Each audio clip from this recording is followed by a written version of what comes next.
Bismillahirrahmanirrahim. Assalamualaikum warahmatullahi wabarakatuh.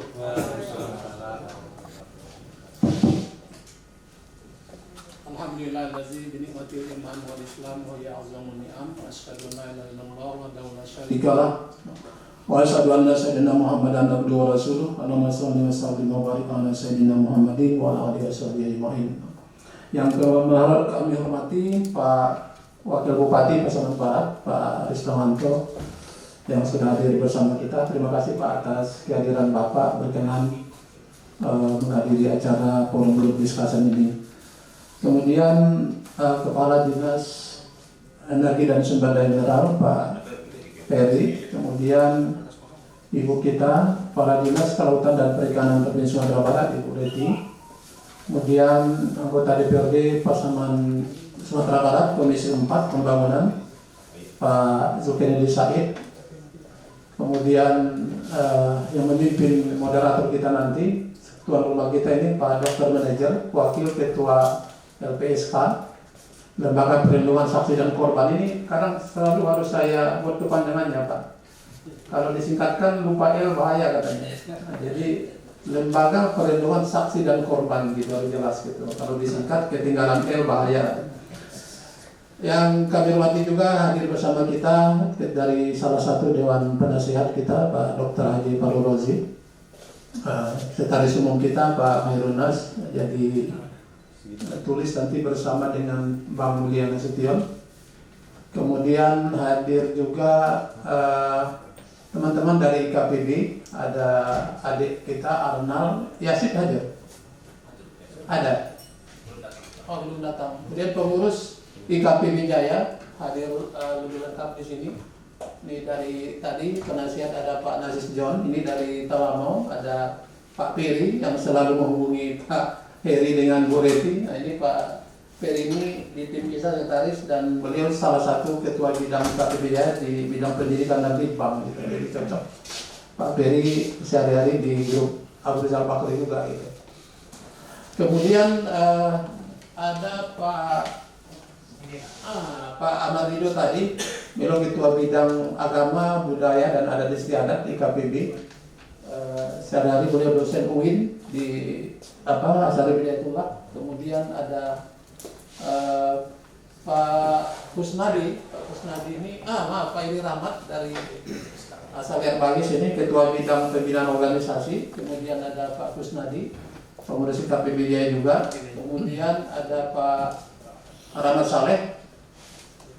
Kemudian kita dibantu oleh Pak Marwan di jajaran ekonomi dan pengembangan usaha IKPB. Kemudian teman-teman yang membantu kita tidak kalah pentingnya adalah dari LPSK, dari Lembaga Perlindungan Saksi Korban, membantu kita untuk menyelesaikan acara ini. Jadi pertama-tama kita panjatkan puji dan syukur kepada Allah Subhanahu Wa Taala, salam dan salam kepada Nabi Muhammad SAW. Jadi Bapak Ibu, pertama kami ucapkan terima kasih, selamat datang di gedung yang megah ini, gedungnya Pak Manajer Wakil Ketua LPSK. Beliau berkenan memberikan kita tempat sehingga dapat terlaksana acara ini. Terima kasih juga untuk beliau sebagai Wakil Ketua LPSK yang memberikan ruang tadi. Nah, pertama-tama mengenai kita menyelenggarakan acara FGD ini. Pertama, IKPB Jaya itu lahir sejak 13 Mei 2006. Sebagaimana layaknya organisasi, tentu memiliki ADART, visi dan misi di dalam membantu arah suatu organisasi tentunya. Nah, di antaranya yang kami sampaikan adalah visi IKPB Jaya itu adalah terwujudnya persatuan dan kesatuan dalam berbagai bidang kehidupan masyarakat Pasaman Barat di rantau dan di kampung halaman secara integratif. Misinya adalah menyatukan potensi masyarakat Pasaman Barat untuk berperan dalam pembangunan di kampung halaman dan di rantau.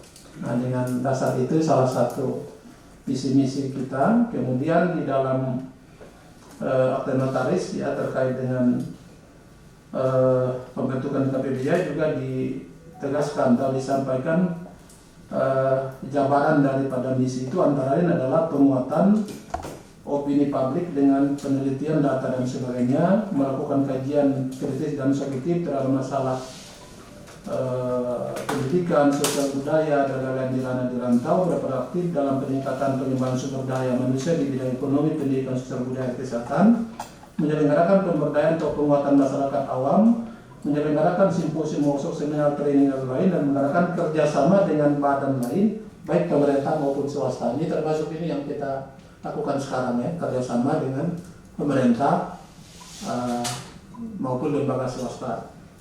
Kemudian memang beberapa waktu yang lalu untuk menunjukkan komitmen kita terhadap hubungan koordinasi ranah rantau dalam kepengurusan Ikatan Keluarga Pasaman Barat Jakarta Raya juga kita membentuk dari 10 ketua bidang, salah satunya adalah ketua bidang ranah dan rantau. Salah satu ketua bidang yang ada di IKPBI sekarang adalah koordinator di bidang ranah dan rantau.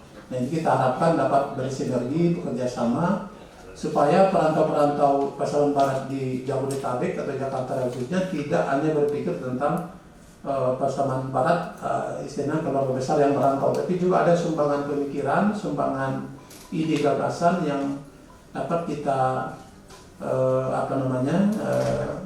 sumbangkan atau kontribusikan terhadap pembangunan di Pasaman Barat.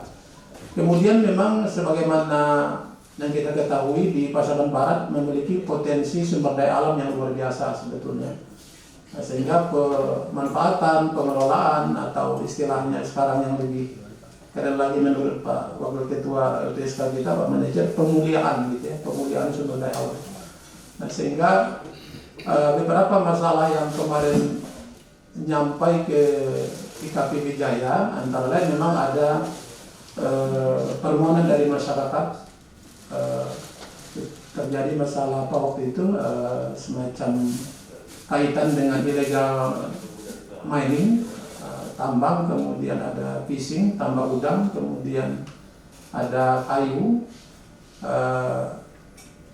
Masyarakat ada yang menyampaikan ke kita melalui tertulis, kemudian juga masyarakat yang terkait menyampaikan permohonan supaya kita ikut membantu di bidang tambak udang ya, fishing ya, perikanan. Sehingga nanti itu sebabnya materi kita memang kita batasi waktu kita membuat penugasan setelah adanya laporan permohonan masyarakat, termasuk juga ada telepon-teleponan atau yang melalui media sosial, sehingga menjadi perhatian buat kita di rantau apa sih yang mungkin kita bisa lakukan, menyumbangkan pikiran, gagasan, ide atau solusi lah barangkali nanti yang akhirnya nanti berujung kepada adanya satu rekomendasi gitu. Nah, tim kita ini sudah dibentuk sejak Februari lalu, sudah bekerja, memiliki 6 atau 7 tugas, antara lain memang pencarian, mengumpulkan data informasi. Kita bertemu atau berurun rembuk dengan beberapa lembaga atau tokoh-tokoh baik di rantau maupun di ranah. Kemudian nanti hasilnya ini tentu tim akan merumuskan satu rekomendasi. Nah, rekomendasi nanti IKPB akan menindaklanjuti kepada dinas, lembaga atau institusi yang terkait, sehingga kita dapat nanti bisa membantu pemerintah daerah. Jadi kita memberikan kontribusi ini dengan hati yang iktikat, niat yang tulus, niat yang baik, karena merasa bagian dari tanggung jawab moral, bagian dari kepedulian kita terhadap Pasaman Barat. Ya. Bagaimanapun kita yang di rantau ini kan minum air dari sana ya, makannya kecilnya di sana, sehingga kita merasa apa sih yang bisa kita lakukan untuk Pasaman Barat. Selain tadi juga ada terutama beberapa masalah yang masyarakat kita menyampaikan informasi ke kita, sehingga kita merasa terpanggil untuk memberikan kontribusi terhadap masalah ini. Mudah-mudahan nanti dari FGD ini kita dapat memberikan masukan-masukan, pendapat, usulan, gagasan, solusi, sehingga menjadi bahan untuk rekomendasi untuk IKPB Jaya. Kita tindak lanjuti nanti selanjutnya dengan isu yang terkait tadi. Kalau dari sisi agama tentu juga menjadi bagian tanggung jawab kita, karena di dalam penugasan ini ada juga memang menyangkut agama atau budaya. Kalau yang umum kan kita dengar bagian dari amal makruf nahi mungkar lah, kira-kira begitu ya. Atau kalau hadis yang biasa kita dengar juga, kalau ada satu hal yang tidak baik itu kita dapat melakukan setidaknya 3 hal ya. Bisa melalui doa, bisa melalui ya seperti ini kita FGD, melalui lisan, melalui diskusi, melalui masukan dan sebagainya. Tapi bisa juga memang bagi yang memiliki power atau kekuasaan melakukan perubahan untuk kebaikan dengan kekuasaannya ya. Jadi mungkin Bapak Ibu yang di pemerintahan sekarang ataupun di legislatif ini seperti Pak Zul itu sudah memiliki kewajiban masing-masing setingkatannya. Kalau saya udah pernah bakti Pak Wabu, jadi udah agak ringan sekarang. Dari daerah tahun lalu. Jadi mudah-mudahan itulah kira-kira yang mendasari kita kenapa why-nya itu, kenapa kita melakukan program diskusi. Tidak ada niat lain kecuali terpanggil, peduli, tanggung jawab moral kita karena di visi misi IKP Wijaya di ADRT kita maupun tadi di adanya bagian dari koordinator anak dan rantau di organisasi struktural kita maupun dari adanya masyarakat yang memang memohon supaya kita ikut membantu berkontribusi menyelesaikan hal-hal yang terakhir ini mungkin terjadi di wilayah kita di Pasaman Barat khususnya. Nah, terima kasih atas kehadiran dan selamat datang kepada Bapak Ibu, baik Pak Wabuk tadi, para dinas, Pak Zul, Ketua DPRD. Sebenarnya ada juga rencana Bu Emma, tapi mungkin masih di perjalanan. Kita tunggu dan siapapun yang telah meluangkan waktunya termasuk dari KP Wijaya dan terutama dari tuan rumah, Pak Manajer selain moderator juga menjadi ketua tim dan memfasilitasi pertemuan kita. Saya kira itu sebagai pengantar. Bila taufiq wal hidayah. Assalamualaikum warahmatullahi wabarakatuh.